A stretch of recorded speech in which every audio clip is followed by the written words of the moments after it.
يا علي ما تتقلش عشان ما تقفورش. هيجروا لنا ايه اكتر من اللي جرى؟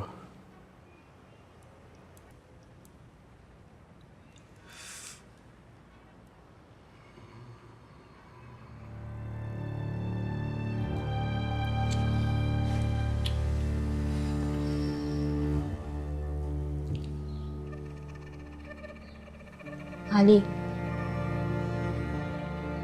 علي علي علي علي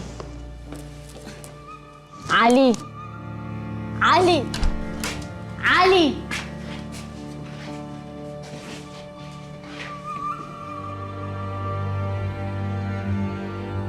علي مات.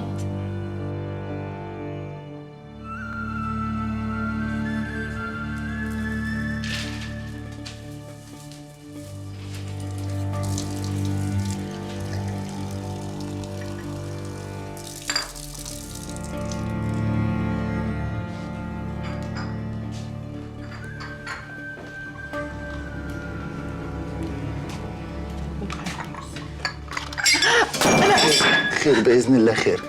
أنا آسفة حقك عليا. ما تقلقيش طمني. أنا آدم طمني على فكرة.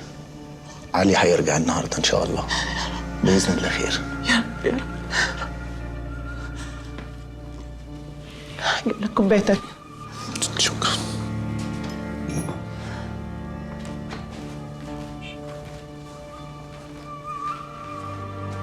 علي بس ايه اللي انت بتعمله ده؟ ما تخبطوش كده. انا بفوقه. انت كده هتموته. مش صرع هو، استوته. ايه؟ اوفر دوز ستروكس، واي صوت عالي او حركه جامده على جسمه وتاثر عليه جوه فين؟ هو انتوا اتهببتوا شربتوا ايه؟ شرب سبليفين. هو بيرمي نفسه في التهلكه يعني.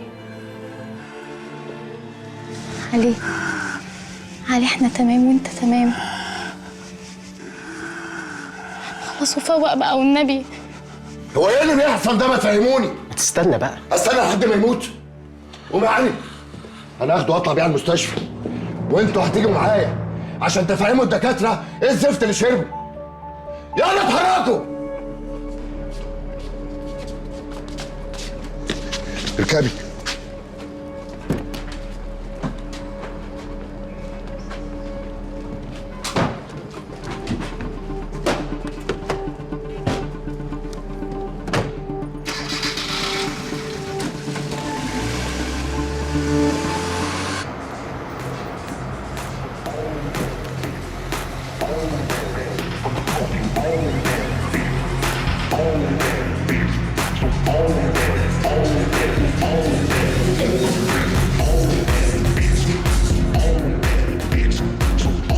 برنس الكرة الأرضية حمزة باشا ملك العالم. أنا مش ملك العالم يا مونجي، أنا الملك بتاعك بس وأنت الوزير. عارف الوزير بيعمل إيه للملك بتاعه يا مونجي؟ السمع والطاعة طبعا يا ملك. لا مش دي مش بتاعتنا.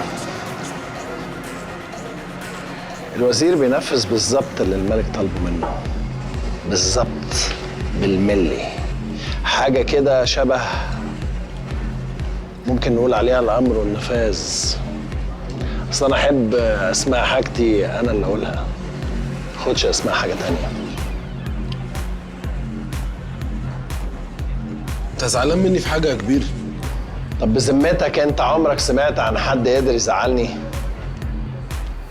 أنا ما بزعلش غير من الشديد القوي يا مونجي، وأنت يا حبيبي ولا شديد ولا قوي.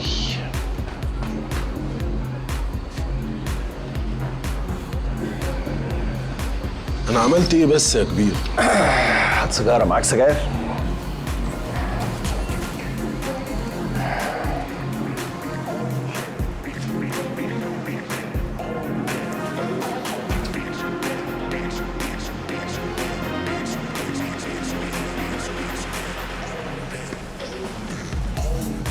أنا عملت إيه يا كبير؟ يا مونجي ما تسمعش الكلام ليه؟ أنا عملت إيه؟ طيب نسأل السؤال بطريقة تانية. ما بتسمعش كلامي ليه يا مونجي؟ يا مالك انا العين عليا بقت قد كده. انت مستغني عني ولا ايه؟ يعني أنا عايز أستغنى عنك واكتب لك شركة جديدة باسمك. يا أخي الدنيا دي غريبة جدا. الله يرحمه ويحسن إليه يا عم مونجي الطيب، اللي كان بيكح تراب وما يعرفش ايده اليمين من ايده الشمال ومش لاقي ياكل. لف الزمن ودلوقتي جاي يقول لي ان انا عايز استغنى عنه، بيعرضني. انا ما اقدرش اعترض يا مالك.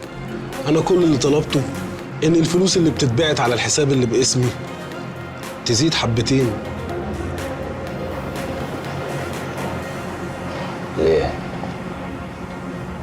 احنا مش في بينا اتفاق يا مونجي؟ في ولا مفيش؟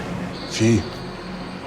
اسمع يا مونجي، انت بعت نفسك للشيطان، والبضاعة المباعة لا ترد ولا تستبدل. يعني انت بعت لي نفسك ومش هتقدر تصرفني. واذا كنت انا ما بزعلش ومحدش يقدر يزعلني، فانا ممكن ازعل اللي قدامي قوي قوي. كلامك سيف على رقبتي يا كبير.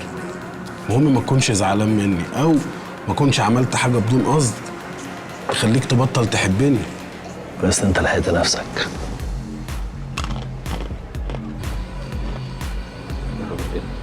طيب ماشي، جاي. بعد اذنك يا كبير، كنت عايز استاذنك في حاجه كده يعني هعملها بخصوص العروسه الجديده اللي جايه. ما تفكرش يا مونجي، اسمع كلامي ونفذه بالملي.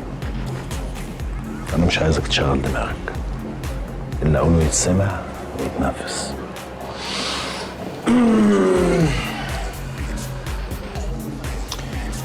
ما تمشيش. بعد ما اخلص عايز اوريك حاجه هتعجبك. امين يا كبير.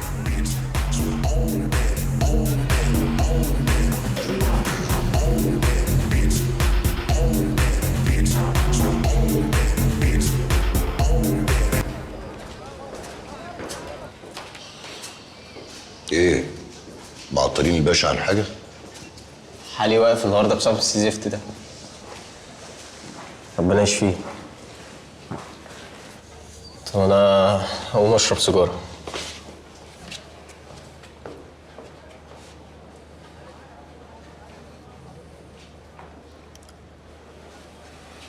تيجي نوديه مستشفى تانية، انا معايا فلوس. مفيش وقت، نطمن عليه بس الاول ويفوق ونشوف هنعمل ايه. احمد ربنا ان احنا لقينا له سرير اصلا. بركه دعاء عمه وابوه.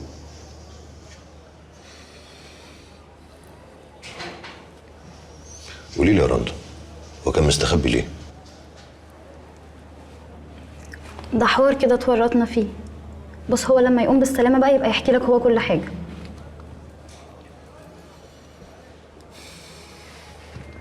وانت تقرب له ايه اصلا؟ شكلك خايف عليه زي ما يكون ابنك.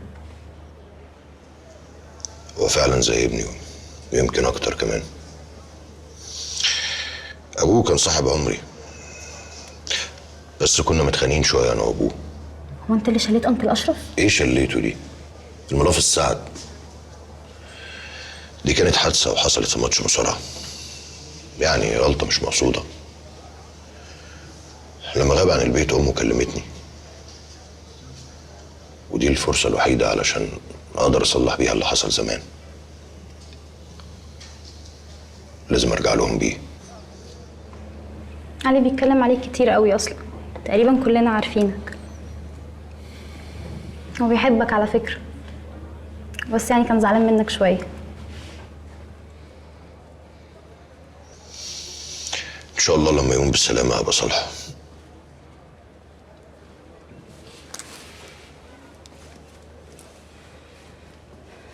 انا ممكن اطلب منك طلب؟ ممكن ما نرجعش علي البيت عشان مش هينفع. هو انتوا وراكوا يا رندا؟ قولي لي يمكن اقدر احلها.